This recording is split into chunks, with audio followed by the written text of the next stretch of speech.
बिस्मिल्लाहिर्रहमानिर्रहीम। अस्सलाम वालेकुम। मैं हूं आपका मेज़बान वसी शाह और आप देख रहे हैं ज़बरदस्त। नाज़रीन, ज़बरदस्त में आज हमें एक ज़बरदस्त कपल ने ज्वाइन किया है। जो मियाँ साहब हैं वो एक मारूफ सियासतदान हैं, लाहौर के मेयर रहे हैं, और जो उनकी अहलियाँ हैं वो हाउस वाइफ हैं। हमारे साथ मौजूद हैं मोहतरमा नासिरा अशरफ साहिबा। Welcome to the show Nasira साहिबा, आप तशरीफ लाई, थैंक यू सो मच, आपने वक्त निकाला। और हमारे साथ मौजूद हैं मोहतरम कर्नल मुबश्शिर जावेद साहब। Sir welcome to the show.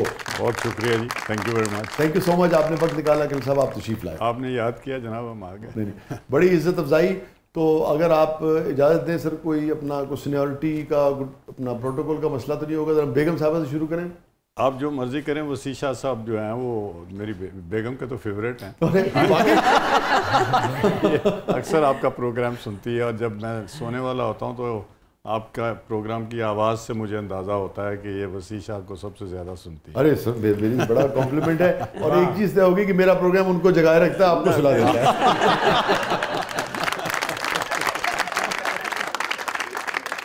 Sir again बहुत बहुत शुक्रिया। हमारे लिए बड़ी इज्जत अफजाई है कि आप और बहन जो हैं वो अभी एक हादसे से भी गुजरी, और फिर उसके बाद भी आप देखिए कि कितनी हमारे लिए इज़्ज़त का मुकाम है कि आपने हमारी दावत कबूल की, आप तशरीफ़ लाई। जी, आप लोगों का नाम ही ऐसा है, न्यू और वसी शाह, जैसे मैंने पहले आपसे कहा, तो इसने खुद भी कहा कि जाना, हालांकि ये दिस इज़ फर्स्ट टाइम। अच्छा। हाँ जी, पहले टीवी आते थे हमारे घर पर आके फैमिली इंटरव्यू कर लेते थे, तो कहती वो तो पहले घर आते थे। मैंने कहा नहीं आज चलो, तो फिर ऐसे जब पता चला आपका नाम हाजिर है आपके लिए, बड़ा कॉम्प्लीमेंट है, बड़ी इज्जत अफजाई, थैंक यू सो मच।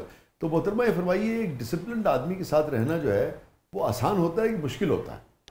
मेरे लिए तो आसान ही है, मुश्किल नहीं है। क्योंकि मैं एक आर्मी फैमिली से बिलोंग करती हूँ खुद भी, तो फिर आगे से हस्बैंड भी आर्मी भी थे जी, आप जी आर्मी भी थे, तो इसलिए मुझे वो डिसिप्लिन कोई नहीं लगा। तो वो आज़ाद फिजाओं में कभी सांस नहीं ले सकी आप? नहीं, मैं बहुत आज़ाद हूँ। आपको मैं ये बात भी बताऊँ एक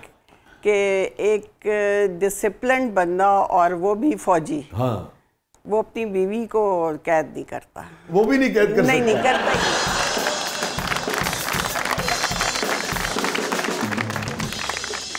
क्योंकि उसकी ये ज़रूरत होती है। अच्छा ठीक है। खुद वो बाहर होते हैं, बेगम नहीं घर संभालना है, बेगम नहीं बच्चे देखने हैं, स्कूल सब कुछ उन्होंने तो ड्यूटी, और किसी वक्त भी कहीं भी जाना पड़ सकता है। इसलिए कभी अपने आप को महसूस नहीं किया कि मैं किसी बंदिश में हूँ। हमने लाइटर नोट बात की, वरना डिसिप्लिन तो बहुत ही आला चीज़ है। हाँ जी, यानी कि किसी इदारे तक इसको महदूद होना ही नहीं चाहिए, और तमाम तर जो सोच की और सिविलियंस का जो ख़ास मिजाज होता है वो यकीनन होना चाहिए। मगर आपको देखें ना, आपका दीन खुद आपको कितना डिसिप्लिन करता है। बिल्कुल। और नज़्म ज़ब्त के बगैर कोई भी शख्स जो है वो सिविलियन होने का मतलब बदनज़मी तो नहीं होना चाहिए। पूरी दुनिया में आप देखें सिविलियंस जो हैं वो किस कदर तरतीब के साथ ज़िंदगी गुजारते हैं। बिल्कुल। तो कल साहब ये फरमाइए कि बहरहाल फ़ौज का डिसिप्लिन जो है वो एक ख़ास तरह का डिसिप्लिन होता है, और जो सियासत है वो बिल्कुल ही, और पाकिस्तानी जो सियासत है माशरे की, वो तो बिल्कुल ही अपना रात को 2 बजे भी आगे बुआ खड़का दो, फिर बंदा मेयर हो लाहौर दा, तो उन्होंने कहना सरो पानी नहीं आ रहा, सरो फलाना काम नहीं हो रहा, सरो बच्चा फड़िया गया है, सरो मोटरसाइकिल बंद कर देती है, सारे जड़े काम ने वो जनाब वो लैके आ जाना। मेरे कार दा गटर बंद हो गया। हाँ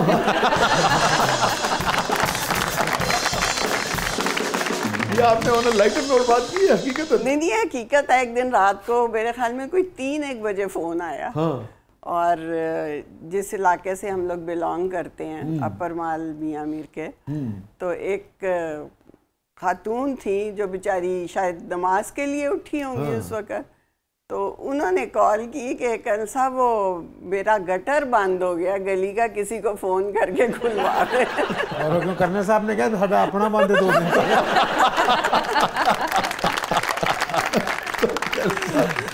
हमारे घर में रिवाज था कि मेरे वालिद साहब जो थे सरकारी मुलाजिम थे, सारे इलाके के लोग कभी कोई काम के लिए आ जाते थे, इसी तरह दादा भी सरकारी मुलाजिम थे। तो आगे से मैं भी फ़ौज में था, तो लोग हमारे घर में ये रूटीन थी कि लोगों ने आना काम करवाना। तो 2001 का जब इलेक्शन हुआ लोकल गवर्नमेंट का, तो मेरा गांव जो है अपर माल पे है, तो मुझे एक दिन लोगों ने कहा जी आ जाएं आप, शाम को चाय वाय पिलानी। तो मैंने कहा जी आ जाते हैं। तो उधर गया तो कोई 40-50 लोग इकट्ठे हुए थे कि जी यूसी का आप इलेक्शन लड़ें। ये उनको पता था कि मैं मियाँ नवाज शरीफ का दीवाना हूँ, और वहाँ अक्सरियत भी उन्हीं लोगों की थी। तो मैंने कहा कि यार मैं फौजी आदमी हूँ, कट्टर फौजी हूँ भाई, अभी तो मुझे 2 साल भी नहीं हुए हैं फौज छोड़े हुए। I resign my commission. कहते हैं नहीं जी, that's how I was inducted into politics by the people. 2 साल से पहले तो आ भी नहीं सकते थे। हाँ जी, वो मेरा जब जिस दिन हमने कागज़ जमा करवाने थे उससे 2-4 दिन पहले मेरा 2 साल का टाइम पूरा हुआ था। तो उन्होंने लड़कों ने सारा हिसाब किताब लगाया हुआ था एंड मैं कूद गया फिर सियासत में। और फिर अल्हम्दुलिल्लाह चलते चलते चलते अल्लाह ताला ने मुझे नहीं पता था कि मैं फ़ौज से जब इस्तीफ़ा दूंगा तो पूरे शहर को अल्लाह ताला ने मुझे ज़िम्मेदारी दी कि मैं शहर की लुक आफ्टर करूँ, लोगों को देखूँ, चीज़ों को देखूँ। और अल्लाह का बड़ा करम है। ये फरमाइए, जब आप दोनों शोबों को आदमी करीब से देखता है जो बहुत ही इंटेग्रल पार्ट हैं किसी भी रियासत का, वो आर्म फोर्सेस हो और इसी तरह सियासत या सियासतदान, अगर हम इनको 2 अलग शोबे तस्वुर करें और 2 अलग इदारे तस्वुर करें, दोनों इदारों को करीब से देखने के बाद आप किस नतीजे में पहुंचे हैं कि सिविलियन बालादस्ती की कितनी सिग्निफिकेंस है किसी रियासत को आगे ले जाने में? देखिए, जो सिविलियन बालादस्ती है ना जी, वो माइट इज़ राइट। बादशाहत हो या अभी आज के दौर में डेमोक्रेटिक सिस्टम हो, फौज के बगैर या ताकत के बगैर कोई जो हुकूमत है वो नहीं चल सकती। ठीक है, वो तो बड़ी बुनियादी। और इसका जो है सोच या इसका जो ये जो नज़रिया है, इवन हमारे मुल्क के जो सीनियर गवर्नमेंट फौजी ऑफिशियल्स हैं वो भी यही कहते हैं कि we are never in favour of martial law. अभी आप कितने खुशकिस्मत हैं कि आज फौज और सिविल गवर्नमेंट जो है वो सारे यकजान है। हालांकि फौज मातहत है सिविल हुकूमत के, हमेशा से हर मुल्क में होती है, बट फौज के बगैर, ताकत के बगैर सिविल हुकूमत कमज़ोर होती है। जब इन दोनों का अच्छा मैच हो जाए, क्लोज कोऑर्डिनेशन हो जाए, तो फिर जिस तरह आपने अभी इंडिया को मार भगाया और इंडिया जो है वो कहता था कि जी मैं पाकिस्तान के इस छोटे से खित्ते को खाक बना दूंगा, ये मोदी कहता था, उसके मुंह में खाक अल्लाह ने डाल दी। हम सब पाकिस्तानी हैं। We must realise country is one, it has to stay as a sovereign state, और उसके लिए हम सारे एक दूसरे को समझें, मातहत इदारे भी समझें, और जो मैंने सिविलियन बालादस्ती की बात की, जो सिविलियन हुकूमतें हैं वो भी समझें कि आप ही के मतहत है सारा कुछ, but close coordination in execution and in achievement of targets and the objectives we should be one. Nasir साहब, ये फरमाइए कि आपके वालिद साहब भी फोर्सेस में थे, मियाँ साहब भी फोर्सेस में रहे, फिर ठीक है वो अपना पॉलिटिक्स में आ गए, मगर पाकिस्तान जो है वो हमेशा से कहीं ना कहीं कुछ किसी न किसी बॉर्डर पे कुछ ना कुछ तो चलता रहा है। फिर मुल्क के अंदर भी बहुत कुछ जो जिम्मेदारियाँ रही हैं हमारी लॉ इन्फोर्समेंट एजेंसीज़ की, वहाँ भी कुछ ना कुछ चलता रहा है। जब पोस्टेड होते हैं ऑफिसर्स, शौहर या वालिद या भाई, तो बहरहाल दिल तो धड़कता होगा, परेशानी तो होती है ऑब्वियसली, लेकिन जब पता चलता है कि सब खैर है तो फिर नॉर्मल हो जाते हैं अपनी ज़िंदगी में, कोई वो टेंशन वाली बात नहीं आती। ये जो वैसे कल साहब एंगल है कि हमारे लॉ इन्फोर्समेंट एजेंसीज़ के जितने भी लोग हैं, पुलिस भी उसमें शामिल कर लें, दीगर भी इदारे शामिल कर लें, ख़ासतौर पर फिर आर्म फोर्सेज हैं, आप देखें कि जो फैमिली जिस तरह से, उनकी फैमिलीज जिस तरह से साथ देती हैं और जिस तरह से वो साथ खड़ी होती हैं, और उनका जो पॉइंट ऑफ व्यू है वो उस तरीके से उस शद्दोमत के साथ माशरे में डिस्कस भी नहीं हो पाता है कि भाई वो फ़ौजी जो है उसकी भाई बहन, माँ, बेटी और फैमिली जो है उन पर क्या बीतती है जब एक भी खबर जो है वो आना शुरू होती है। तो वो एक बड़ा एक सब्जेक्ट है ये, और कितना सपोर्ट चाहिए होती है, कितना इन लोगों का कितना कंट्रीब्यूशन है। आप देखिए, एवरीबडी डजंट ज्वाइन आर्मी, ये एक अल्लाह ताला ने सिलेक्टेड लोग रखे होते हैं जो फौज में जाते हैं। ये हर चीज़ जो है ना, दुनिया का हर निज़ाम इसी तरह चलता है खुद ब खुद। जावेद चौधरी साहब ने एक दफ़ा मैंने उनका आर्टिकल या कहीं सुना था या पढ़ा था, अकल और मुकद्दर की बहस। तो ये अकल कह लें, मुकद्दर कह लें, मुकद्दर में अगर है तो आप जाते हैं, और जो जाते हैं उनके घरों से उनको इन्वायरमेंट मिलती है। मसलन मैं तो लाहौर में पढ़ता था, तो मैं जैसे हमारे लाहौर शहर के लड़के हैं, चलो जी बाहर चलिए BA करके या BSc करके, तो माई मदर टोल्ड 71 की वॉर में ज्वाइन आर्मी। अब वो माँ जो कहे कि ऊपर जहाज़ उड़ रहे हैं और फायरिंग होती थी एक दूसरे के ऊपर, तो मैं इंटरव्यू दे रहा था अपनी माँ की चॉइस के ऊपर। उस दिन हमारा मेडिकल था CMH लाहौर में, तो ऊपर डॉग फाइट हो रही थी, और अगले दिन मैं फिर डॉग फाइट हुई तो छत पे चढ़ा हुआ था, तो मेरा छोटा भाई पास खड़ा था, उसको मैंने टेबल के नीचे घुसेड़ दिया। तो चीखे अम्मा अम्मी, वो भाईजान मुझे ना ऊपर जहाज़ों को नहीं देखने देता। तो इस तरह की जो फैमिलीज़ होती हैं नॉर्मली उनके बच्चे जाते हैं और फिर वो चूँकि ट्रेंड हो जाते हैं। जैसे मेरी बेगम साहिबा ने फरमाया कि मैं चुकोठी से आगे बिल्कुल बड़ा मशहूर जगह है जिसको हम कैप्चर अभी भी करना चाहते थे, क्योंकि जहाँ आप रहे होते हैं ऐसी जगहों पे था। और हम तो इतना खुशकिस्मत होते हैं फ़ौजी के, ये 15-20 किलोमीटर पीछे बंकर टाइप हमारे घर बन जाते हैं और वहाँ छुट्टियाँ बच्चे गुजारने आते हैं। So they are very familiar. Firing की प्रैक्टिस हो रही है, कश्मीर के बॉर्डरों पे हो रही है। तो लकी आर दोस्त, मैं ये समझता हूँ। और सारी फौज के जवानों का, अफसरों का यही हाल है जो कि अपने करियर में 1-2 साल हॉट बॉर्डर्स पे गुजारते हैं। अभी सीज फायर हो गई ना, पहले तो कश्मीर के ऊपर फायर ही होते रहते थे। तो हम तो अपने आप को बड़ा खुशकिस्मत समझते थे। और अभी भी देखें आप, दहशतगर्दी के खिलाफ जंग जो है हर दूसरे दिन देखते हैं आप कि फौजी जवान उधर अपनी जानें दे रहे हैं, शहरों में पुलिस वाले दे रहे हैं, पैरामिलिट्री फोर्सेस दे रहे हैं। तो हम चूंकि हैं ही उस मकसद के लिए, तो वी आर ऑलवेज रेडी। जैसे मैंने एक टीवी इंटरव्यू में कहा, भाई इंडिया के ऊपर हमें ये फोकस भी थी कि हम तो आज भी लड़ाई की हालत में है, हम तो बैठते ही नहीं है। हमारे youngsters, COs, colonels, major general सारे जो बलोचिस्तान है, ये जो अफगान बॉर्डर के साथ साथ जो दहशतगर्दी है पिछले 15-20 साल में तो बहुत ही ज्यादा बहुत कुछ हो गया। एंड वी आर एक्सपर्ट अल्हम्दुलिल्लाह। हम बड़ा प्राउडली कहते हैं कि, और दुनिया कहती है कि दहशतगर्दी में अगर कोई स्पेशलिस्ट हैं इनको मारने के लिए तो पाकिस्तानी।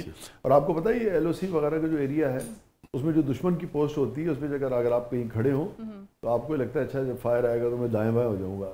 वो उसमें सबसे इंटरेस्टिंग बात यह है कि गोली पहले लगती है, आवाज़ बाद में आती है।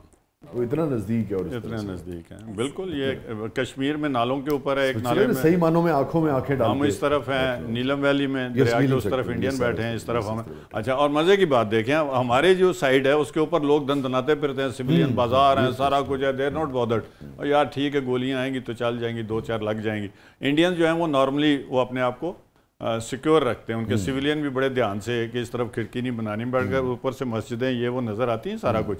तो ये अल्लाह का शुक्र है, पाकिस्तानी कौम में ये एक जज्बा है। बिकॉज हमारा ईमान है कि हमारी ज़िंदगी शुरू होनी है जब ये दुनिया से हम जाएंगे। बेशक ये दुनिया के इम्तहान है। ये बॉडी अल्लाह ताला ने दी है ना रूह के साथ, तो इसका इम्तहान है। किसी का 20 साल है, किसी का बेचारा आते ही चले जाते हैं, 80 साल का चला जाता है। तो दैट इज़ दी सोच, वो हमारी फ़िक्र है इस्लाम या मुसलमान होने के नाते। और हम पाकिस्तानी मुसलमान तो बहुत जज्बाती हैं, हम तो एकदम अल्लाह अकबर हो पै जाओ देखी जाएगी। अब देखें आप, अंदाज़ा जो आपने बात कही थी कि बहुत सारे सेक्टर्स ऐसे हैं जहाँ पर हमें बहुत सोच समझ के रहना पड़ता है, क्योंकि जान, ये जो फौजी का जिस्म और जान है, ये मुल्क के लिए बेशक, और ये अमानत है कौम। जी जी। हमारे ऊपर जो लाखों करोड़ों रुपया तैयार करने में अफसर को लगाया जाता है, ये जवान को, तो ये जान ऐसे ही नहीं है। इस जान से, इस जिस्म से हमने we have to pay back to the nation. Yes yes. हमारी कीमत कौम अदा कर चुकी हुई है। यू नो, किस तरह पेट काट के वो हमें पालते हैं। तो इसलिए हमें कोई परवाह नहीं है कि हमारी जान जाए ना जाए, मुल्क के लिए जानी है और एक नेक मकसद के लिए जानी है। फतह हमारा मुकद्दर हो और इस पाकिस्तान को कुछ नहीं होगा इंशाअल्लाह। ਤੁਸੀਂ ਇੰਜ ਦੀਆਂ ਗੱਲਾਂ ਕੀਤੀਆਂ ਨੇ, ਮੈਨੂੰ ਉਹ ਕੈਮਰਾਮੈਨ ਵੀ ਇੰਡੀਆ ਦਾ ਫੌਜੀ ਲੱਗਣ ਡਿਆ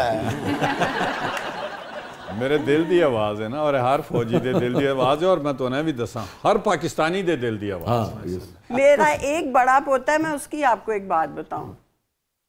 वो 6 इयर्स का है, अमेरिका होता है, यहाँ वो चला गया था, बहुत छोटा था जब चला गया था। आप वो दादा से जब फ़ोन पे बात करता है तो वो सिर्फ फ़ौज के बारे में बात करता है।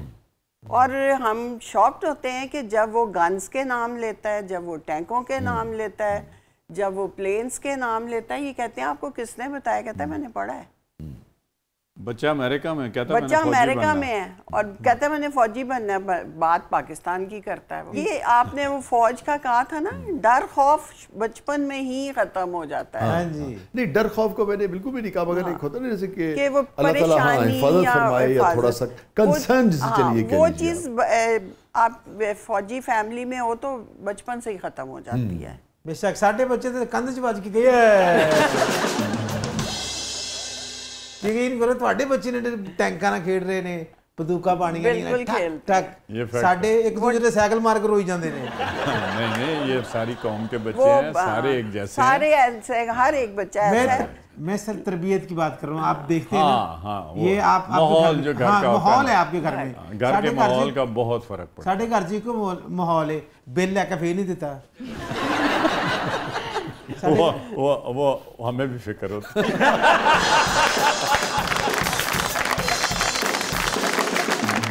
नाज़रीन स्टे विद अस, कहीं नहीं जाइएगा। छोटे से वक्त के बाद वापस आते हैं।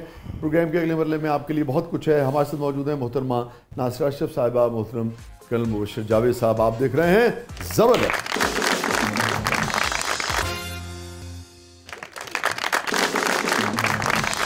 वेलकम बैक नाज़रीन, ज़बरदस्त में एक बार फिर खुशामदीद। और फातिमा, क्या है प्रोग्राम के इस मरले में? कर्नल साहब, हमारे भी प्रोग्राम का एक सेगमेंट होता है जिसका नाम है मेरा कुछ सामान। तो आपके सामने जो जादुई संदूक है, इसमें बहुत सारी चीज़ें हैं। देखते हैं आप जो चीज़ उठाते हैं उससे आपकी कौन सी याद ताज़ा होती है। हल्की जी रेडी बिलाई ये नहीं थे। रेडी सरकते ना लाना आजकल चुक लेंदे जी।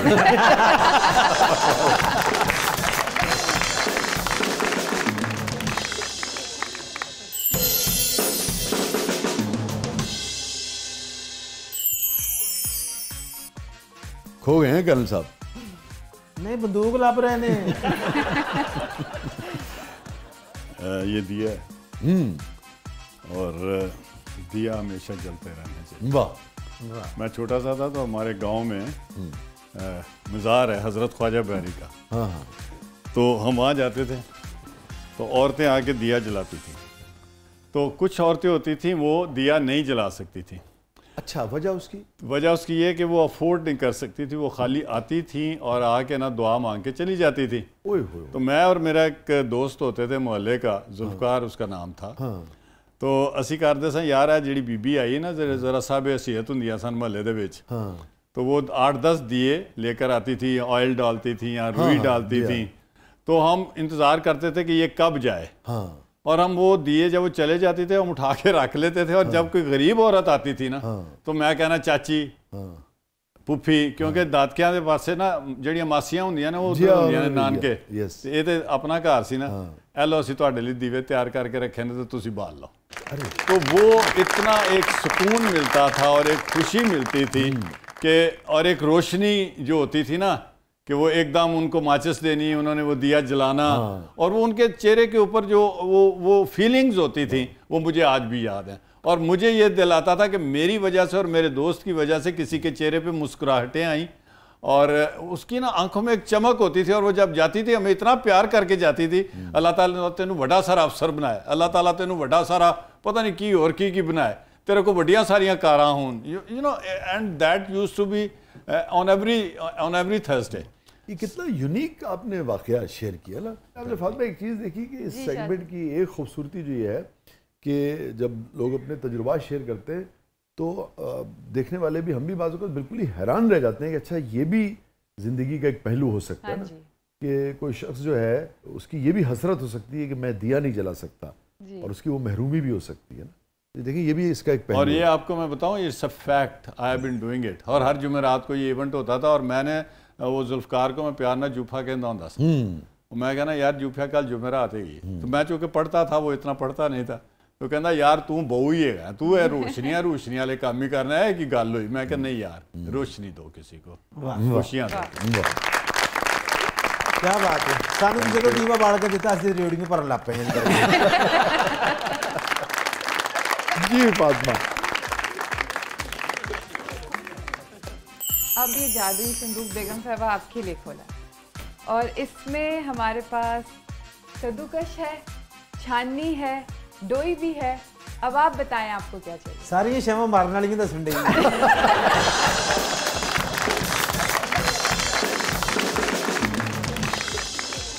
तो बेगम साहिबा इसमें कद्दूकश है, डोई है, मदानी भी है हमारे पास। हर शैम मारने वाली दस डे। और जिਵੇਂ जिਵੇਂ दस रही है तो बहुत ਤੁਹਾਡੇ ਰੰਗ ਉੱਡੀ ਜਾ ਰਹੇ। वाह, बिल्कुल रंग उड़ गया।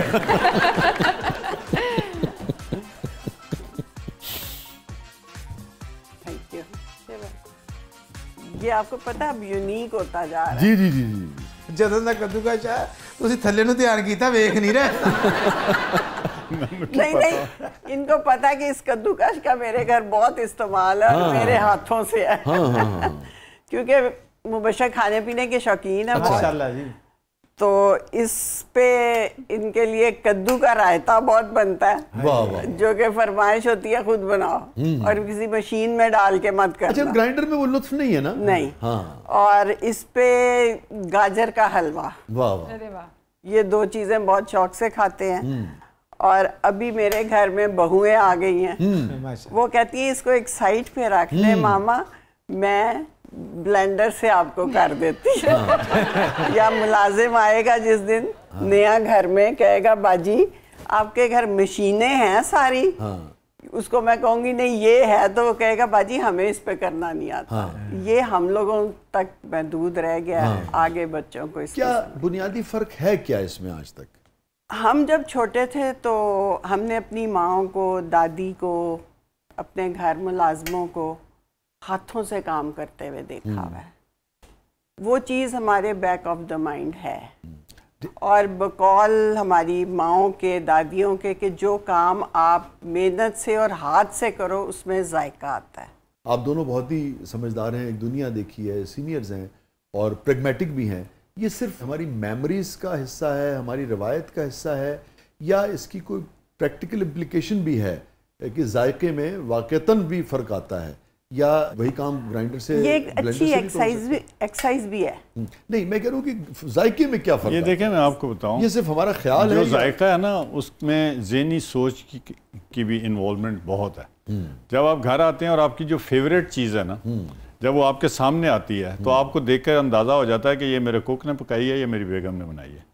अब फर्ज करो इसी की मिसाल ले लें, मैं जैसे ही आके बैठता हूँ तो मुझे अंदाज़ा हो जाता है कि ये मेरी डिश के साथ गर्मियों में हमेशा होता है कि ये मेरी मिसेज ने बनाया हुआ है या बनाया हुआ कुक ने। क्योंकि वो जो है ना, वो करेगा भी तो खुड़ खुड़ खुड़ को, छोटा को बड़ा।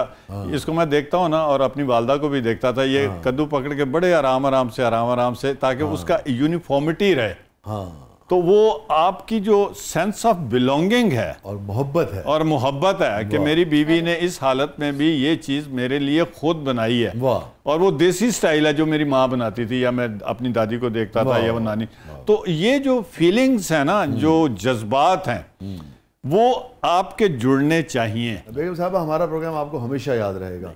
कर्नल साहब ने जो सारी जिंदगी आपसे नहीं कहा, वो आज हमने कह लिया है ना? ये वैसे मैं इनको अप्रिशिएट करती हूँ इस बात में कि मेरे हाथ का पका खाना इनको पता चला। नहीं, मगर इन्होंने इस तरह से कहा कि भाई ये जो खुशबू है और बिलोंगिंग है और बराबर का कुटा हुआ है। मैं एक तो वाकया सुना दिया, किसी ने सुनाया सी, और उन्हें क्या सी कि इट इज़ वेरी ऑथेंटिकेटेड। मोहतरमा नूर जहां साहिबा जो थी, अल्लाह उनको जन्नत में जगह दी, आमीन। तो ये नई ना चरगा शरगा बनना शुरू हुआ, लक्ष्मी चौक में शुरू हुआ था। तो उनके पास उनके घर ना, जैसे मुझे बताया गया कि शाम को 5-7 देसी मुर्गियां ज़िबा होके आया करती थी। तो बहार बेगम आ गई, तो उन्होंने क्या, आपा हूं ते ना मुर्गियां वखरियां आ गई ने ना, उन्होंने फटाफट गल भी जांदियां ने, चरगे भी बनते हैं। तो कहते ने बहार बेगम नूं नहीं भैड़िए की गल करनी, उस अंडे का या उस मुर्गी का की फायदा जिहड़ी मुहब्बत के नतीजे च ना बनी होवे, टीकियां नाल बनदी। तो ये जो मोहब्बत है ना, ये जानवरों का भी आउटकम है, ये मियाँ बीवी का भी है। और इस मोहब्बत और इन जज्बात के साथ आगे दुनिया बढ़े ना, तो ये फिर लड़ाइयाँ झगड़े बहुत सारे कम हो जाते हैं, जो कि आज बहुत हो रहे हैं। आप तो शायर लग रहे हैं मुझे। मैं फौजी हूँ। ਇਹਦੇ ਨੁਕਸਾਨ ਵੀ ਤੇ ਬੜੇ ਨੇ ਨਾ, ਉਹ ਵੀ ਤੇ ਦੱਸੋ ਨਾ। ਮੈਂ ਵੀ ਆਪਣੀ ਬੇਗਮ ਨੂੰ ਕਿਹਾ ਦੌੜੀ ਡੰਡੇ ਚਟਨੀ ਬਣਾ ਦੇ, ਚਟਨੀ ਬਣਾਉਣ ਲਈ ਐਂਜਾਂ ਹੀ 2 ਵਾਰੀ ਕੀਤਾ, ਤੀਜੀ ਵਾਰੀ ਐ ਨਹੀਂ ਕੀਤਾ, ਐ ਵੇਖਿਆ ਤੇ ਅੱਖ 'ਚ ਚਿੱਟਾ। ਤੁਸੀਂ ਆਪਣੀ ਐਨਕ ਦੇ ਦੇਣੀ ਸੀ। ਫਿਰ ਉਹ ਮਜ਼ੇ ਕਿੱਥੇ ਰਹਿਣੇ ਸਨ। ਘੰਟਾ ਮੈਂ ਉਹਦੇ ਦੁਪੱਟੇ ਦੇ ਨਾਲ ਉਹਦੀ ਅੱਖ ਸੇਕਦਾ ਰਿਹਾ।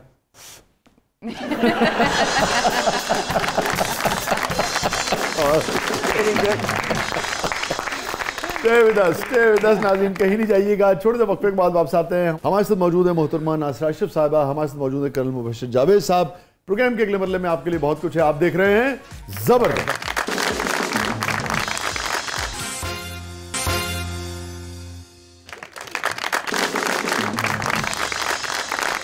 वेलकम बैक नाज़रीन, ज़बरदस्त में एक बार फिर खुशामदीद। फातिमा, क्या है प्रोग्राम के इस मरले में? अब हमारे कर्नल साहब सेगमेंट का नाम है कि पब्लिक सब जानती है, तो हम देखते हैं कि पब्लिक आपसे क्या जानना चाहती है मजीद जो उन्हें नहीं पता है आपके बारे में। अच्छा, कितना अच्छी गुफ्तगू है।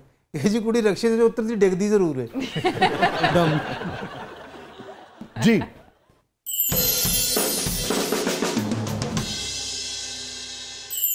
मुबशर साहब, जब आप कभी लाहौर के मेयर थे तो कभी बेगम साहिबा ने कहा कि आप सारे शहर के मेयर होंगे और एक घर को छोड़ के जिसकी मेयर मैं हूँ, जहाँ आपका हुक्म नहीं चलता।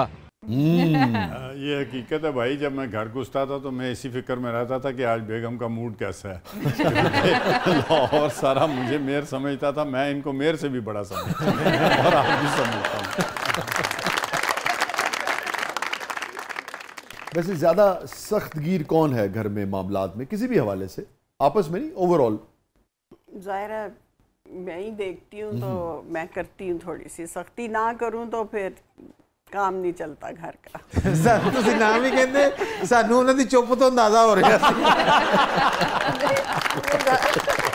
घर में होंगे तो कुछ देखेंगे ना। सुबह 9 बजे से लेकर रात के 8 बजे तक बाहर होते हैं। तो कभी आपने सोचा हो सकता है आपकी सख्तगिरी की वजह से निकल जाते हैं?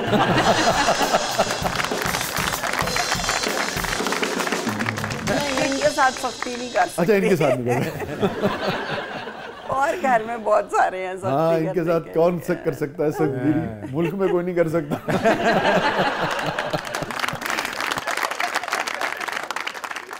जी अस्सलाम वालेकुम, मेरा नाम आफ्ताब असगर है। कर्नल साहब, मेरा आपसे एक सवाल है कि कराची में 2 मेयर जिनकी बहुत तारीफ़ सुनी है, बहुत तारीफ़ होती है उनकी, एक नेमतुल्लाह खान साहब और एक मुस्तफ़ा कमाल साहब, आप क्या समझते हैं कि वो आपसे बेहतर मेयर थे या आप उनसे बेहतर हैं? देखें, हर जगह जिस किसी को भी जो भी ड्यूटी मिलती है वो अवेलेबल रिसोर्सेज और जो इन्वायरमेंट्स होती हैं उसके हिसाब से काम करते हैं। उन दोनों ने बहुत अच्छा काम किया। नेमतुल्लाह खान साहब जो थे उनको वो फौजी तसलसल में मेयरशिप मिली थी और उसके बाद जो दूसरे मेयर आपने नाम लिया वो भी उसी तसलसल में थे। तो उस वक्त हिसाब किताब कोई नहीं होता, फंड्स बेतहाशा मिल जाते हैं, जो मर्जी करो, कोई पूछने वाला नहीं होता। मगर मैं एक जमहूरी हुकूमत के दौर में आया था, मेरे सामने 319 का हाउस था लाहौर के इलेक्टेड लोगों का। गवर्नमेंट को जो है वो मसलन ऐसे बोरियां खुली नहीं छोड़ देते। बहरहाल उसके बावजूद भी मैंने लाहौर में अल्हम्दुलिल्लाह ऐसे तारीखी काम भी किए जिनकी मिसाल कराची में नहीं मिलती। मसलन आप अगर हमारे साथ कुछ शेयर कर सकें। देखें, मेरे टेन्योर में मेरी इनविटेशन के ऊपर लंदन का मेयर, जिसका एक बहुत बड़ा नाम है, वो लाहौर तशरीफ़ लाए और उसके बाद सादिक थे उस वक्त? जी, सादिक साहब आए थे मेरी दावत के ऊपर और ये बड़ा एक रिकॉर्ड और जिस तरीके से हमने बॉर्डर्स के ऊपर उनको रिसीव किया है पूरे प्रोटोकॉल में। मगर कल साहब, उससे लाहौर शहर को क्या फ़ायदा हुआ? लाहौर शहर में ये होता है कि जी जब मेयर्स आते हैं वहाँ पर मेयर्स बहुत स्ट्रॉन्ग हैं। ठीक है, हम आपस के MOUs करते हैं, एग्रीमेंट्स करते हैं और वो जो मगरबी ममालिक हैं जो पब्लिक फैसिलिटीज़ होते हैं उनमें हमारी बहुत सपोर्ट करते हैं। मसलन शिकागो में एक कॉन्फ्रेंस हुई तो उसमें मैंने अपने रावी जो रिवर है उसका बहुत ज़्यादा प्रचार किया कि हम इसको क्यों दीवारों के अंदर कन्फाइन नहीं कर सकते। जो रावी साइफन है बॉर्डर के ऊपर, वहाँ से लेके चूंग तक 16 फीट का स्लोप है, तो उसके अंदर हम डाइक्स बना के पानी को रोक सकते हैं। उससे ये होगा कि पानी का जब वो ज़मीन में जाएगा तो उसका वाटर टेबल ऊंचा होगा।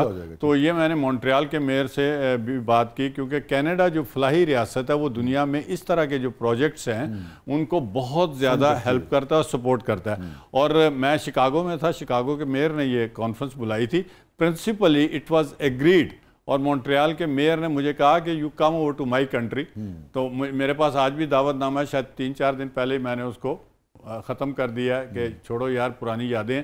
हमारी हुकूमत जो है, नई पार्टी जो PTI इन्होंने ख़त्म कर दिया था। तो इस तरह के जो स्टेप्स हैं, फिर शिकागो के साथ एक छोटा सा शहर है उसी स्टेट का, अमेरिकन मेयर भी जो है वो मेरे ही टेन्योर में मेरी ही दावत पर आया। फिर मैं स्कॉटलैंड गया, वहाँ से हमें 1122 के लिए हमने बाइक्स वगैरह जो हैं वो हमने ली। तो ये ऐसी चीज़ है कि आप एक मेयरशिप को इंटरनेशनली इस लेवल पे ले जाएं कि पूरे एशिया में से सिर्फ लाहौर का मेयर इनवाइटेड हुआ था, इंडिया का भी कोई नहीं गया था। इस तरह के how do you behave and how you tackle the situation. अगर मुझे याद है, मैं ये ज़रूर जानना चाहूँगा, जैसे आपने सादिक साहब का जिक्र किया, वो आए, उनको अच्छी तरह से उनकी मेहमान नवाजी की गई, ये तो बहुत अच्छी बात है, मगर फिर वही सवाल है कि लाहौर के जो 1.5-2 करोड़ शहरी हैं या लाहौर शहर है, वो उसको उससे क्या फ़ायदा हुआ, ये कुछ आप शेयर कर सकते हैं? होता ये, जैसे मैंने आपसे पहले अर्ज़ किया कि इंटरनेशनल मेयर कॉन्फ्रेंसेस होती रहती हैं, तो जब एक आप लॉबी बना लेते हैं, जब वो आपके पास आते हैं, उनको आप प्रॉब्लम्स बता देते हैं कि मेरे शहर में ये अच्छा है, ये कमज़ोर है, ये इसमें इम्प्रूवमेंट की ज़रूरत है। तो जैसे मैंने आपसे अर्ज़ की, जो पब्लिक यूटिलिटीज़ है, मसलन सीवरेज है, पीने का पानी है, ट्रैफिक की फ़्लो है, क्योंकि वहाँ ये सारी चीज़ें मेयर्स करते हैं, दे आर ऑलमोस्ट इंडिपेंडेंट। नहीं, मैं आपसे सही, मैं आप उस तरफ आ रहा हूँ, मीडिया भी कर सकता है ना जी। ये सादिक साहब तक ये बात तो वैसे भी नॉट ओनली सादिक साहब, अब सादिक साहब इज़ कन्विंस्ड कि यार ये बंदे के पास मैं गया था, इसके वाकई ये प्रॉब्लम है। 3 या 4 महीने के बाद कोई और कॉन्फ्रेंस होती है, तो वहाँ अगर मैं उस मुल्क के सामने ये मुद्दा पेश करता हूँ और वो कहते हैं जी okay we will help you in this issue, तो वहाँ सादिक साहब या वो जो दूसरे मेयर मेरे पास आए वो दे विल सेकंड मी। तो भाई कहना चाह रहा है कि आपने अवेयरनेस में किरदार अदा किया। जी कर्नल साहब, आपके मेयरशिप के दौर का कोई वाक़या जो आपने भाभी से छुपाया हो, आज हमें और भाभी को भी बता दें। यार बहुत सारे वाक़यात होते थे छुपाने वाले, मगर ये जो मीडिया है ना, ये ऑलमोस्ट मेरे साथ होता था और छुप नहीं सकता था।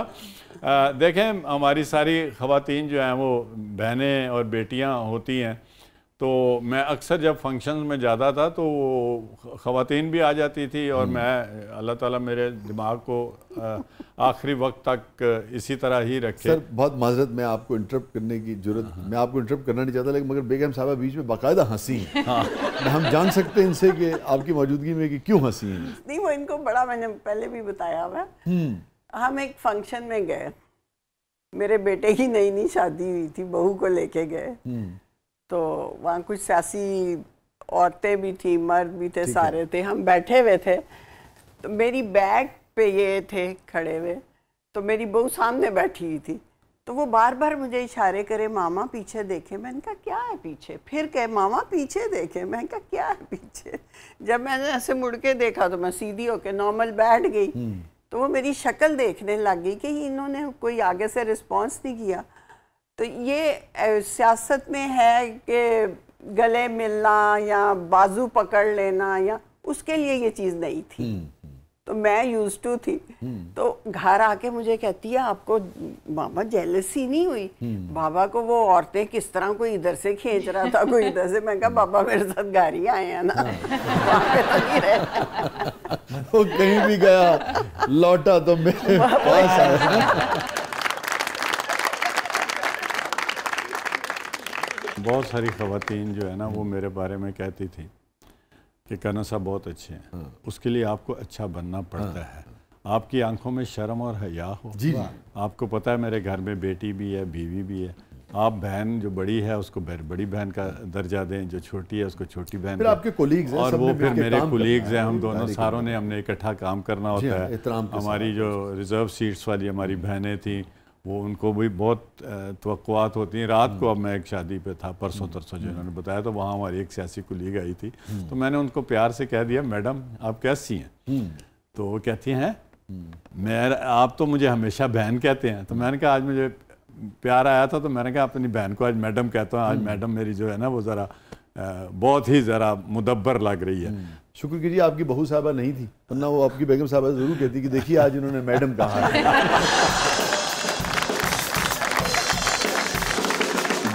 तो ये जो वर्किंग रिलेशनशिप होता है, इसमें अगर आप अपने वो ये एहसास रखें ना कि ये मेरी बहन है, मैंने इसकी रिस्पेक्ट करनी है, ये मेरी माँ की जैसी है। अब मैं इतना सीनियर हूँ कि मैं नॉर्मली सबके सर पे प्यारी हाथ रखता हूँ, और उसके अलावा भी हमने इकट्ठे बैठना होता है, 2-2 घंटे बैठ के हम फाइलें खोला करते थे। तो ये सारी चीज़ें जो है ना, ये अगर पॉजिटिव तरीके से हों, डिसेंसी के साथ हों, तो आपको अल्लाह ताला भी पसंद करता है और दुनिया भी, लोग भी आपको कहते हैं कि ही इज अ जेंटलमैन। एक मैं बेगम साहबा से एक सवाल खास तौर पे, कर्नल साहब आपसे भी है, बड़ा मैं सीरियस सवाल कर रहा हूँ, कितना अरसा हो गया आप दोनों की शादी को? दिसंबर 79। दिसंबर 79। मैंने कहा था ये शायर हैं अंदर से। हाँ। वो उनको याद है, आपको याद करना पड़ रहा है। नहीं, मैंने बोल दिया था। जितनी देर में आप सोच रही थी उतनी देर में वो निकल गए थे दिसंबर। And it was lucky I feel so. It was 7th December. हाँ 1979. कहाँ मिलेंगे मुझे बताइए ऐसे शौक? हम दोनों कजन हैं। मैं ऐसे में जानना ही चाह रहा था कि तकरीबन 45 बरस का आप दोनों का साथ है और ये जो कंपैटिबिलिटी है, एक ताल्लुक है, और जैसे कि आपने अपनी बहू को, तो इत्तेफाक है, बहू तो एक बच्ची के हवाले से बात हो गई, मगर इस रिश्ते में ये बहुत सारे लोग बहुत कुछ कह रहे होते हैं। खातून अगर काम कर रही हैं, अगर हाउसवाइफ नहीं है, काम कर रही हैं, तो उनके हवाले से सैकड़ों बातें, कज़न हैं, दोस्त हैं, फलाना है, कुछ कह रहा है, मर्द के हवाले से कुछ कह रहा है। एक ऐसा रिश्ता जिसमें कंपैटिबिलिटी, एहतराम और ट्रस्ट को बरकरार रखा जा सके, और लोगों को भी हम ये कैसे समझा सकें, मैं बहू के हवाले से किसी के हवाले से बात नहीं कर रहा, कि भाई लोगों को अपनी ज़िंदगी जीने देना चाहिए, और बाद में आपकी छोटी सी बात चिंगारी और फिर किसी का घर डिस्टर्ब कर सकती है। क्या इसके डूज एंड डोंट्स होने चाहिए एक अच्छे रिश्ते के, कंपैटिबिलिटी के, एहतराम के, ट्रस्ट के? मेरा ख्याल में ट्रस्ट अगर है तो आपको कोई भी नहीं हिला सकता। मेरी तो ज़ात तक यही है कि मैंने अपने मियाँ पे बेइंतहा ट्रस्ट किया और इन्होंने मुझे कभी बिट्रे नहीं किया आज तक। हर बात मेरे साथ शेयर करते हैं। कई दफ़ा ऐसी बात होती है जो नहीं करनी चाहिए लेकिन करते हैं, क्योंकि उनको पता है कि ये किस किस्म की है। मैं इस ऐसी बातों को, और मैं इनके साथ हर तरह की बात शेयर करती हूँ।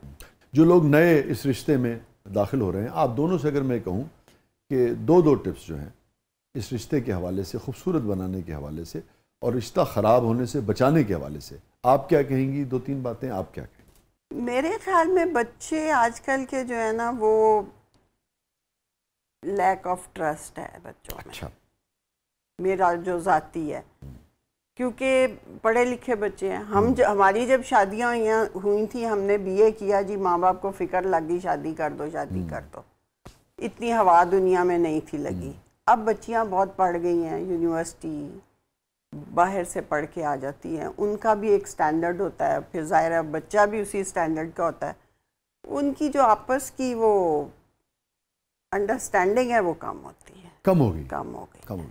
कल से आप देखें, मैं ये समझता हूँ कि पहले शादियाँ जो है ना ज़्यादातर पेरेंट्स डिसाइड करते थे। मुझे एकदम पता चला कि तुम्हारी शादी जो है मामू के घर होनी है, तो ये 7 को हुई थी, 7 तारीख को। 7 6 को पता लगा होगा आपको।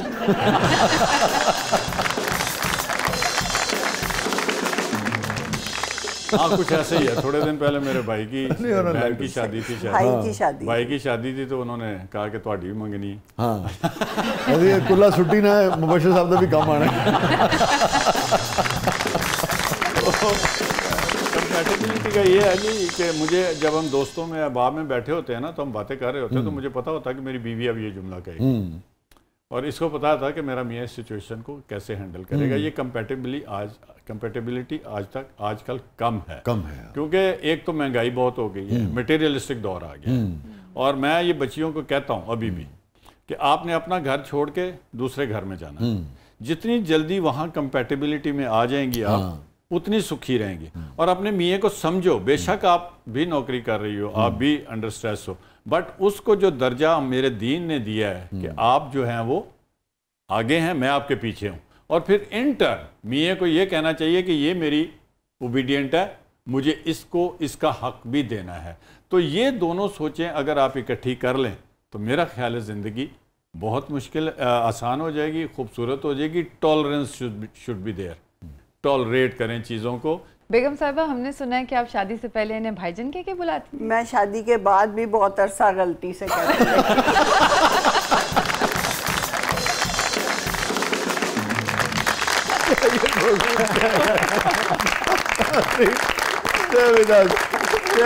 कहीं नहीं जाइएगा। हमारे साथ मौजूद हैं कल मुबशिर जावेद साहब, हमारे साथ मौजूद हैं मोहतरमा नासरा अशरफ साहिबा। प्रोग्राम के अगले मतलब में आपके लिए बहुत कुछ है, आप देख रहे हैं ज़बरदस्त।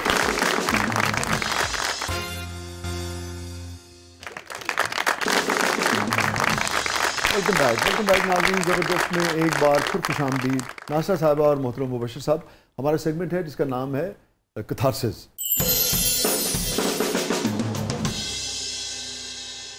आपसे स्टार्ट करेंगे बेगम साहबा से। आपकी मर्जी है, जिससे मर्जी कर लें, वो तो फिर वही दोबारा हो जाएगा ना कि बेगम से करो तो मैं कहूँगा मेरे से करो। It is your privilege. चलिए तो फिर वही करते हैं जो कि मैं समझता हूँ कि तहजीब की रवायत है और होनी चाहिए।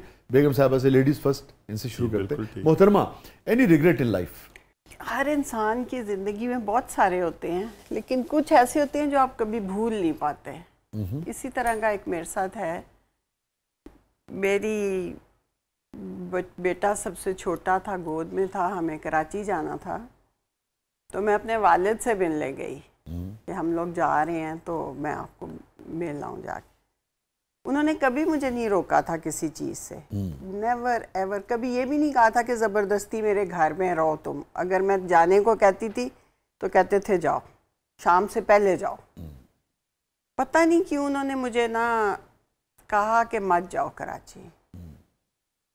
मैंने कहा डैडी मैंने ज़रूर जाना है, मेरी इस तरह बहुत पुराने दोस्त हैं, उनकी बच्चियों की शादी है। उन्होंने फिर मुझे कहा कि तेरा बच्चा बहुत छोटा है, ना जा। मैंने कहा नहीं, मैं 2-3-4 दिन बाद आ जाऊंगी।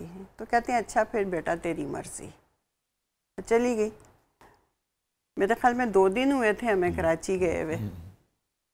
तो सुबह सुबह इन्होंने आके मुझे कहा कि हमने वापस जाना है घर। मैं हैरान हुई, मैंने कहा क्यों, खैरियत है? इन्होंने मुझे कुछ बताया नहीं, बस यही कहने लगे कि मामू की तबीयत नहीं ठीक है तो वापस जाना। फटाफट हम लोग वापस आए। लेकिन जब मैं लाहौर एयरपोर्ट आई तो मैं खड़ी नहीं हो पा रही थी अपनी टांगों पे, मैं ज़मीन पे बैठ गई।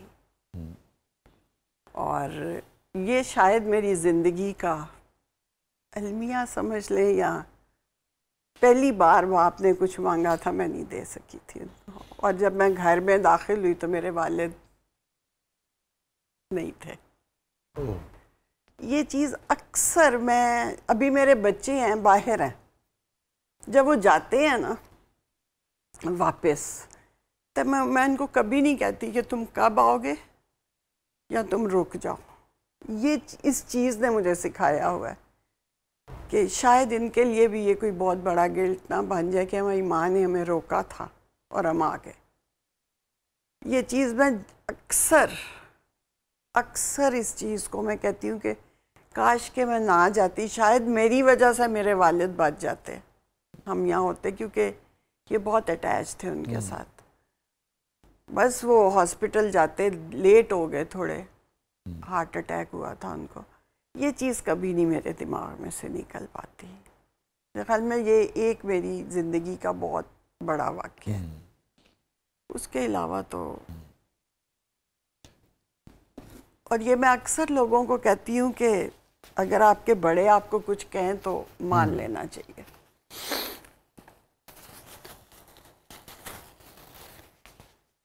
बस ये बहुत मुझे किसी वक्त बहुत ज़्यादा तकलीफ़ देती है ये बात।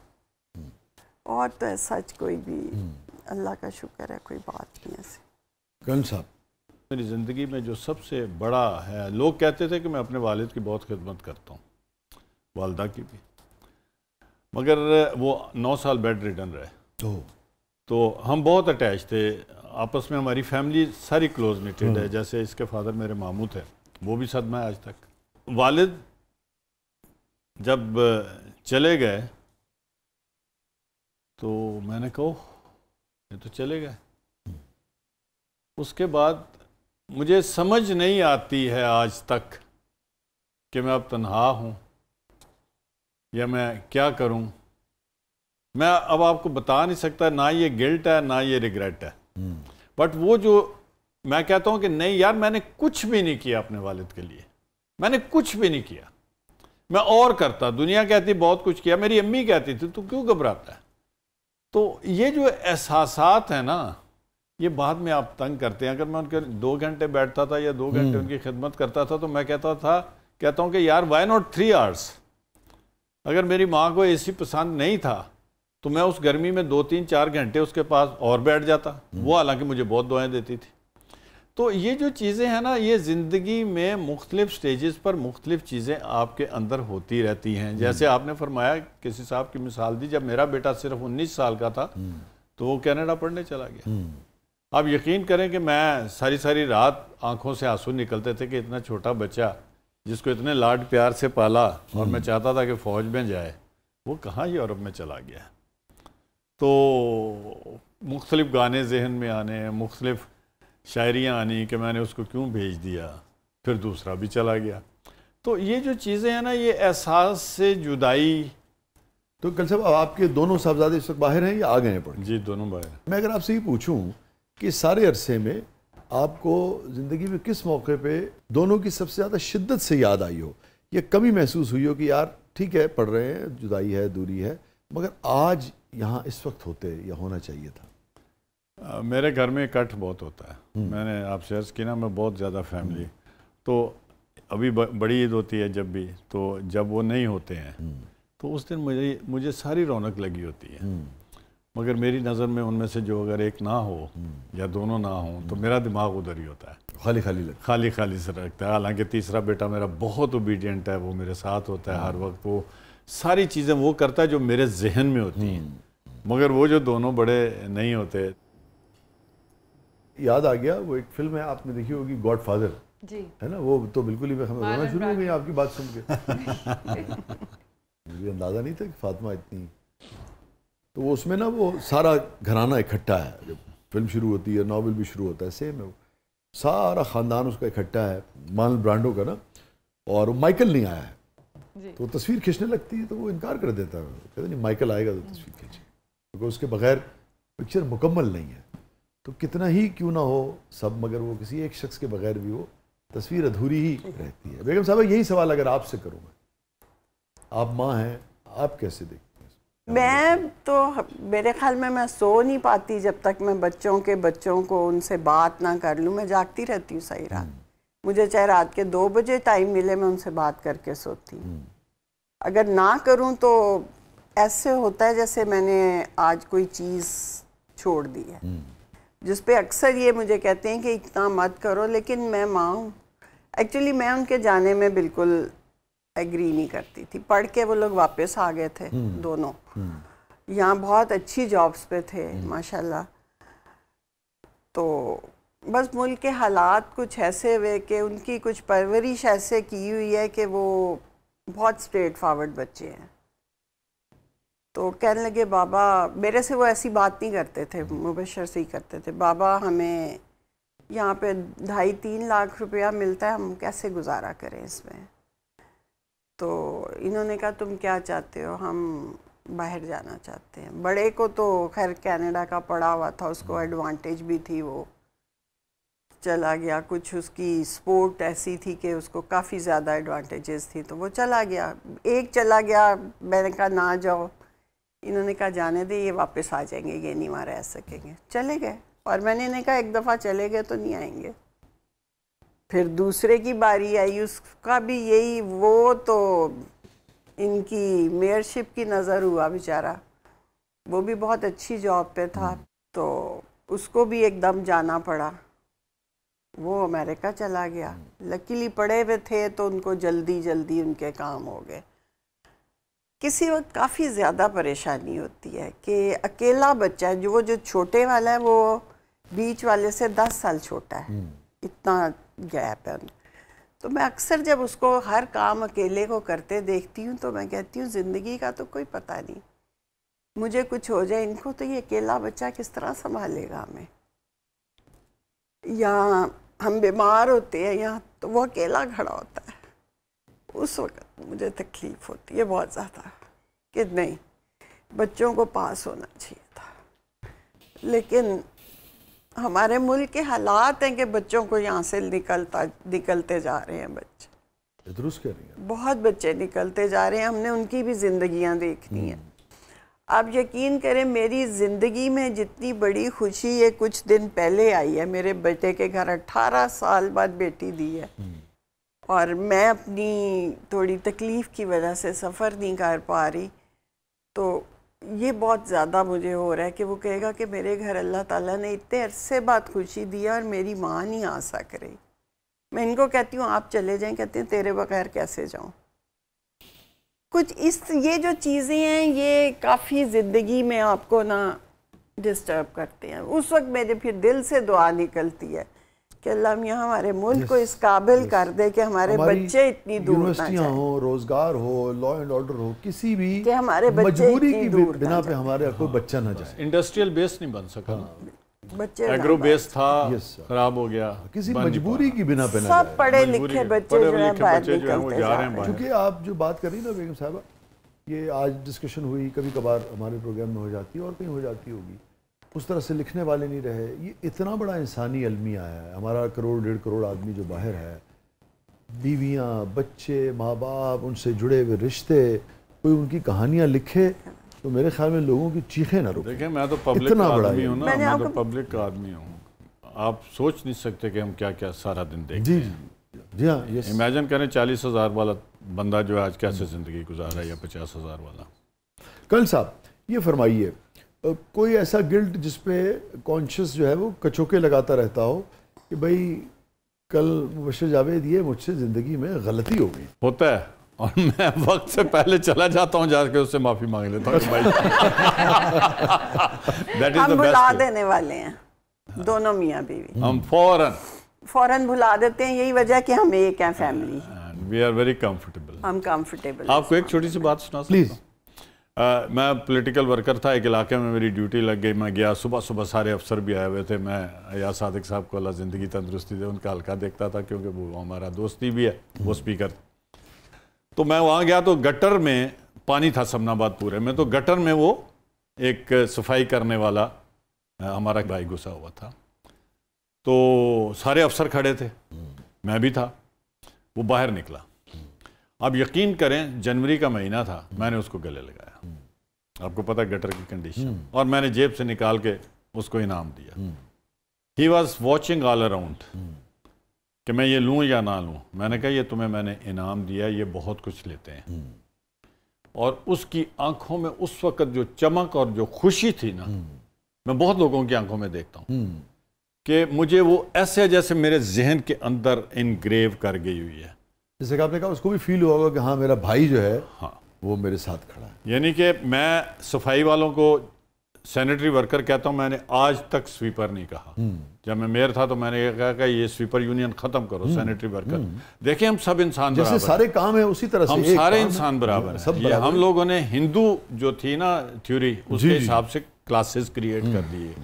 तो we have to live according to teaching of my prophet Muhammad सल्लल्लाहु अलैहि वसल्लम। मैं मुसलमान नहीं हूँ अगर अपने नबी की बातें ना मानूं। हम पूरी तरह नहीं मान सकते। अगर हम पूरी तरह मान जाएं तो हज़रत उमर के नाम के जो फंड दुनिया में बने हुए हैं, ये सल्तनत, ये मुल्क इस तरह हो जाए।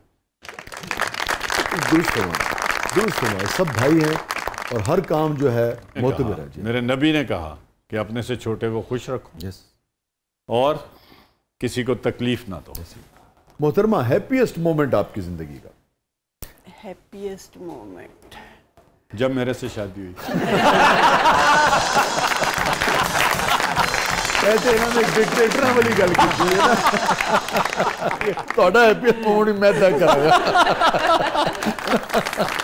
हैप्पीएस्ट मोमेंट जब मेरा पहला बेटा हुआ था। अच्छा सर, आपका हैप्पीएस्ट मोमेंट? मैं डेपुटेशन पर सऊदी अरेबिया चला गया, तो मेरे वालिद थोड़े बीमार हो चुके थे। अच्छा।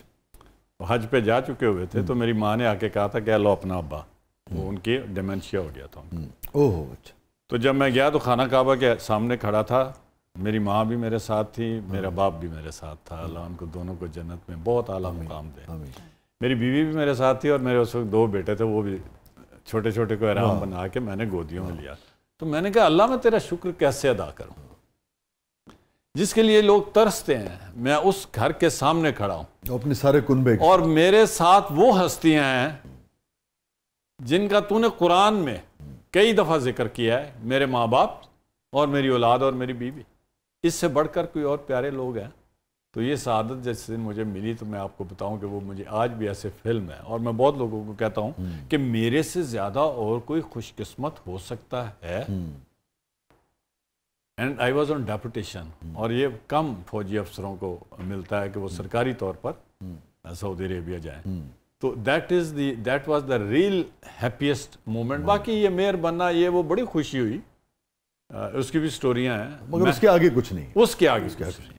सबसे बिटर मोमेंट जिंदगी का? मैं आगे था बॉर्डर पे, चिकोटी से थोड़ा पीछे थे, तो बाग वगैरह ये वो, तो उस इलाके में हमारे फौजियों के हॉर्सेस बहुत होते हैं। तो क्लास 3 में था, तो मैं सऊदी अरेबिया से आया था वापस, वहाँ पोस्टिंग हुई, तो वहाँ से JVC का एक मैं मूवी कैमरा लेकर आया। तो हमारे घोड़े बहुत हेल्दी होते हैं और बारिश थी, स्लिपरी थी ग्राउंड, तो छोटा सा बच्चा, तो मैं उसकी मूवी बना रहा हूँ जैसे एक बाप को शौक होता है। तो एकदम घोड़ा स्लिप हुआ, वो गिर गया। मैंने वो मूवी कैमरा उधर ही छोड़ा, और विदिन अ मिनट और सो उसके मुंह से झाग निकलने लग गई। अब वहाँ कोई ऐसा था नहीं करीब जो मैं ले जाता, तो जहाँ हमने वो बंकर टाइप घर बनाया हुआ था, उधर साथ ही RVFC यानी कि वही जो वेटनरी के डॉक्टर थे वो, तो वो उन्होंने पाँव उसके मलने शुरू कर दिए, हाथ शाथ मलने शुरू कर दिए। वो कोई आधे घंटे के बाद होश में आ गया, मुंह में से झाग थी। तो मैंने कहा जाते घर में ऐसे कंधों बाजुओं पे उठाना, कहला बेगम पता नहीं पुत्र बचता है कि नहीं बचता, इतना ज़्यादा था। जब मुंह से झाग निकल रही हो, 5-7 साल का बच्चा हो, तो उसके बाद सेम किड, जी सेम किड, तो उसके बाद उसको होश आ गई। होश आ गई तो कहता है बाबा वेयर इज माय हॉर्स, घोड़ा वो डॉक्टर पास खड़ा था, कहता है ये राइडर बन गया है। तो आज माशाल्लाह वो मेरा ख्याल है चंद उन प्लेयर्स में से जो पाकिस्तान के 2-4 हैं। पाकिस्तान को मंगोलिया में भी, टर्की में भी, कनाडा में भी, यूनाइटेड स्टेट्स में भी, रशिया में भी, हर जगह वो पाकिस्तान को रिप्रेजेंट करता है। पहले अपनी तरफ से करता था, अब शायद वो कोई कैनेडियन टीम का कैप्टन भी है। अच्छा, अल्लाह ताला उन्हें सलामत रखे। बहुत बहुत शुक्रिया कल साहब, आपने वक्त निकाला, आप तशरीफ़ लाए, थैंक यू सो मच। बहुत बहुत शुक्रिया बेगम साहिबा, आपने वक्त निकाला, ख़ास तौर पे आज अब अलालत से आप उठी हैं, और बहुत अच्छी बात है, अल्लाह ताला ने आपको सेहत कामयाब मैं आपकी बहुत बड़ी फ़ैन भी हूँ, मैं आपको सुनती भी हूँ, मुझे बड़ा अच्छा लगा आके, और मेरे ख्याल में मेरी ये ज़िंदगी का पहला मौका है कि मैं इस तरह आई हूँ। तो थैंक यू वेरी मच कि आप लोगों ने हमें बुलाया। बड़ा कॉम्प्लीमेंट आ रहा है। आई होप कि आपकी मेरे बारे में राय को तब्दील नहीं हुई, ख़राब तो नहीं हुई। अच्छा, शुक्रिया, बहुत बहुत शुक्रिया, थैंक यू सो मच। बहुत ही अच्छा लगा, आप जैसी जो सीनियर खातून है, बहुत ही मोतबर, इतनी पढ़ी लिखी, कल साहब तशरीफ़ लाए हैं, तो हमारे शो को भी, हमारी सारी टीम को भी एक इंडोर्समेंट होती है कि ये एक फैमिली शो है, और हमारी जो कोशिश होती है कि लोगों को हल्के फुल्के अंदाज में, मगर ज़िंदगी के जो तजुर्बात हैं मुख्तलिफ लोगों के, वो उन तक पहुँचें और लोग उनसे इस्तिफ़ादा कर सकें, कुछ सीख सकें। तो अगेन बहुत बहुत शुक्रिया, बहुत अच्छा लगा। थैंक यू वेरी मच, बहुत शुक्रिया आपका शाह साहब, we are very grateful. Thank you so much. नाज़रीन, ये था आज का ज़बरदस्त। अपने फीडबैक से हमें आगाह कीजिएगा, और बहुत ही पुराना एक शेर मुझे याद आ गया, उसी पर प्रोग्राम का इख्तिताम करते हैं कि तुम्हें भुलाना ही अव्वल तो दस्तरस में नहीं, तुम्हें भुलाना ही अव्वल तो दस्तरस में नहीं, जो इख्तियार भी होता तो क्या भुला देते। क्या दीजिए। अल्लाह।